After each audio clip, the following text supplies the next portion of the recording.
मैं प्रोफेसर सविन सिंह अपनी geography lecture series में आप सभी लोगों का स्वागत करता हूं। आज मेरे व्याख्यान का विषय है भू संतुलन का सिद्धांत, थियरी ऑफ आइसोस्टेसी। पृथ्वी के धरातल पर विभिन्न रिलीफ फीचर्स उच्चावच जैसे पर्वत, पठार, मैदान, घाटियां इत्यादि अवस्थित हैं और ये हम सब जानते हैं कि पृथ्वी अपनी धुरी पर परिभ्रमण करती है पश्चिम से पूर्व। तो परिभ्रमण करती हुई, रोटेट करती हुई पृथ्वी के धरातल पर ये ऊंचे भाग, निचले भाग किस तरह से अवस्थित हैं, ये प्रश्न उठता है। तो इसी संदर्भ में संतुलन के सिद्धांत का प्रतिपादन किया गया कि धरातल पर जो भी उच्चावच रिलीफ फीचर्स हैं, हाई रिलीफ्स, लो रिलीफ या जो गर्त है, डिप्रेशन है, वो संतुलित अवस्था में है। All the upstanding relief features on the Earth's surface are in equilibrium conditions, are in a balanced position. How? कैसे? तो इसी संदर्भ में हम केवल दो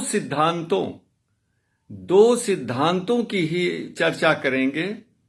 एक सर जॉर्ज एरी के विचारों का और एक आर्क डेकन प्राट के विचारों का, क्योंकि ज्यादातर आपकी परीक्षाओं में, चाहे सिविल सर्विसेज हों, चाहे आपकी यूनिवर्सिटी परीक्षाएं हों, ये इन्हीं पर पूछा जाता है सवाल। तो संतुलन के संदर्भ में तो विचार विमर्श शुरू हो गया था 1735 ईस्वी में, 1735 में, जबकि दक्षिणी अमेरिका में एंडीज पर्वत का सर्वेक्षण किया जा रहा था। खास करके जब सर्वेक्षण किया गया चिम्बरेजो ज्वालामुखी पर्वत का, तो पाया गया कि ये पर्वत जितना ऊंचा है उसके अनुसार उस आकर्षण नहीं कर रहा है, प्लम्बाप को आकर्षित नहीं कर रहा है। यहीं से धीरे धीरे, शनई शनई, ग्रेजुअली संतुलन के संदर्भ में लोगों ने सोचना प्रारंभ किया और 1835 ईस्वी में जब पहली बार भारत में सर जॉर्ज एवरेस्ट की अध्यक्षता में, जो भारत के सर्वेयर जनरल थे, उनकी अध्यक्षता में जब विभिन्न स्थानों के अक्षांशों के निर्धारण के लिए सर्वेक्षण किया गया था, तो उस समय एक कल्याणा, जो हिमालय के करीब, और 600 किलोमीटर से ज्यादा दूर अवस्थित कल्याणपुर, इन दो स्थानों का जब एस्ट्रोनॉमिकल विधि से और जियोडेटिक सर्वे से सर्वेक्षण किया गया, तो दोनों सर्वेक्षणों का जो मान आया उसमें 5 सेकंड से ज्यादा का अंतर आया। अब सवाल ये उठा कि ये अंतर क्यों है, ये अंतर नहीं आना चाहिए। और विभिन्न विद्वानों ने इस संदर्भ में अपने अलग अलग विचार व्यक्त किए। कुछ ने कहा कि हिमालय जितना 8848 मीटर ऊंचा है, जितना मैसिव पर्वत है, वो अपने आकार के अनुसार प्लम्बाप को आकर्षित नहीं कर रहा है, यानी उसका की आकर्षण शक्ति कम है। तो इस संदर्भ में कई लोगों ने बताया कि भाई हिमालय अंदर से खोखला है, बुलबुले का बना हुआ है, इसलिए उसका घनत्व तो कम है और जिसकी वजह से ये जो है आकर्षण कम हो रहा है, ग्रेविटेशनल फोर्स कम काम कर रही है। इस तरह के कई तरह के विचार व्यक्त किए गए। कुछ का कहना था कि हिमालय का नीचे से कम घनत्व के ज्यादा पदार्थों से संतुलन हो जाता है। तो ये जो डिफरेंस है, ये जब प्रस्तुत किया गया सर जॉर्ज एरी के सामने, और उन्होंने फिर इन दोनों स्थानों का एस्ट्रोनॉमिकल विधि और कल्याण और जियोडेटिक सर्वे विधि से सर्वेक्षण किया, तो पता चला कि ये 5 सेकंड से ज्यादा से 15 सेकंड से अधिक का ये अंतर है दोनों में। अब प्रश्न ये उठता है कि अंतर क्यों है। इतना तो निश्चित हो गया कि हिमालय अपने आकार के अनुसार आकर्षित नहीं कर रहा प्लम्बाप को। Then question arose why this is so. प्रश्न उठा कि आखिर हिमालय जितने बड़े आकार का है, जितनी ऊंचाई वाला है, जिसमें उसका जितना वॉल्यूम है, उसके अनुसार वह प्लम्बाप को आकर्षित क्यों नहीं कर रहा है। तो इस संदर्भ में पहली बार एरी महोदय ने बताया कि जो उच्चावच, जो कॉलम स्तंभ जितना ही ऊंचा होता है,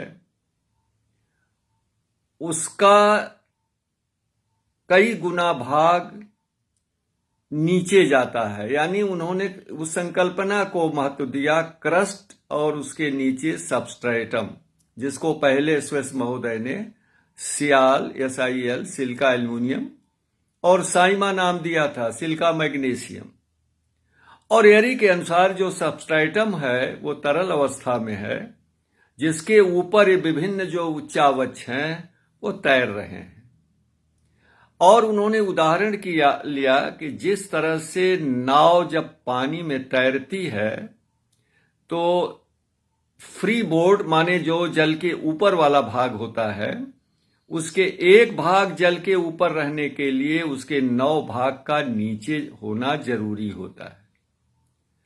तो उसी तरह से जो हिमालय है, जितनी ऊंचाई है माने 8848 मीटर, उसका 9 गुना भाग यानी 8848 इंटू 9, अगर इसको हम मल्टीप्लाई करेंगे तो ये तकरीबन 80,000 से ज्यादा मीटर आएगा।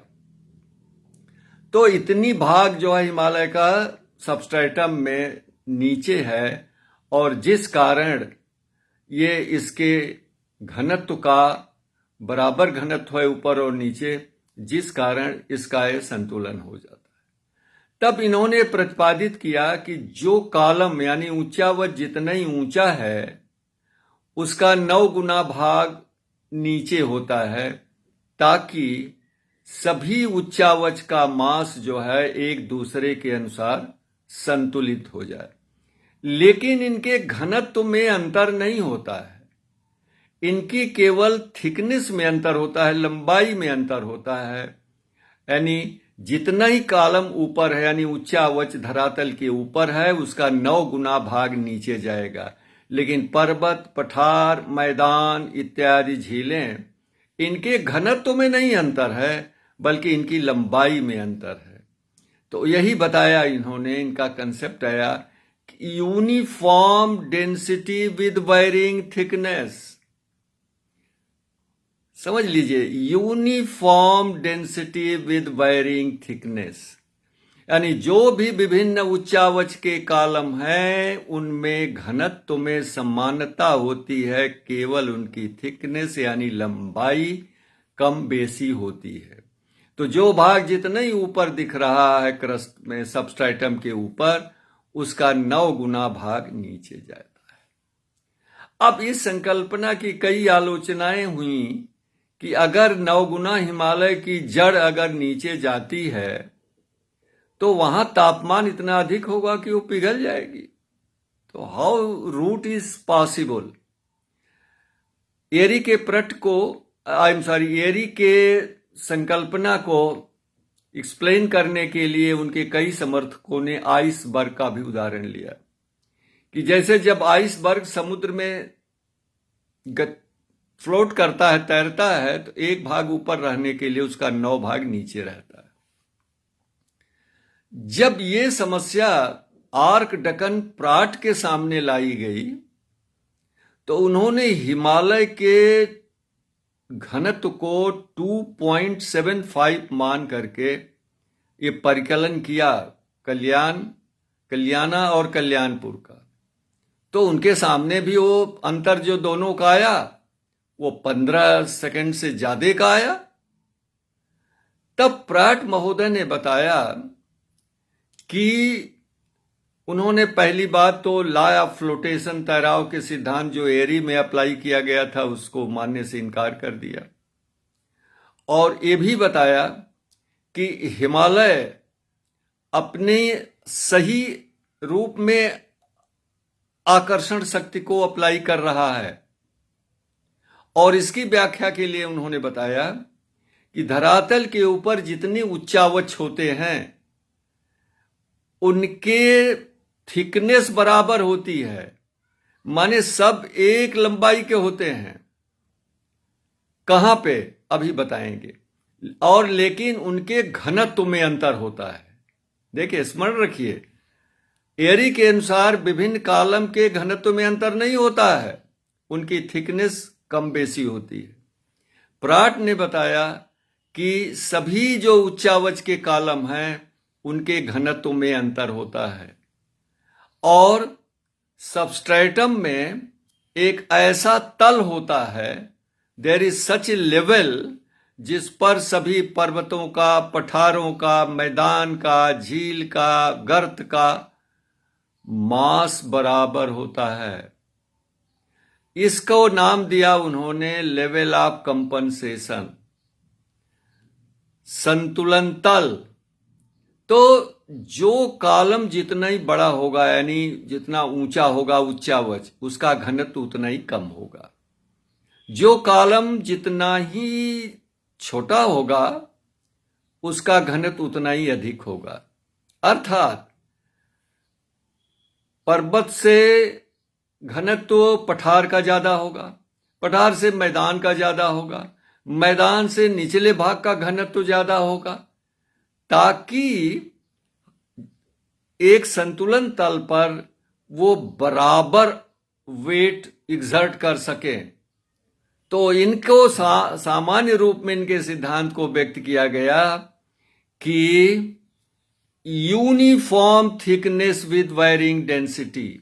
देखिए, एरी का है uniform density with varying thickness, Pratt का क्या है uniform thickness with varying density. अतः हिमालय बराबर रूप से आकर्षण शक्ति का उपयोग कर रहा है।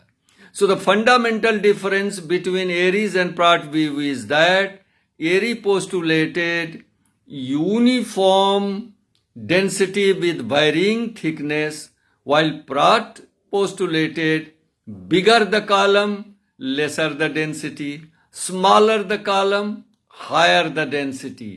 तो इन दोनों में फंडामेंटल डिफरेंस यही है। बाद में संतुलन के सिद्धांत का इलैबोरेशन हेफर्ड और बोवी ने किया, होम्स महोदय ने किया, हेंस केंग ने किया, ये अलग बात है। लेकिन ये फंडामेंटल डिफरेंस इन दोनों के सिद्धांतों में यही है।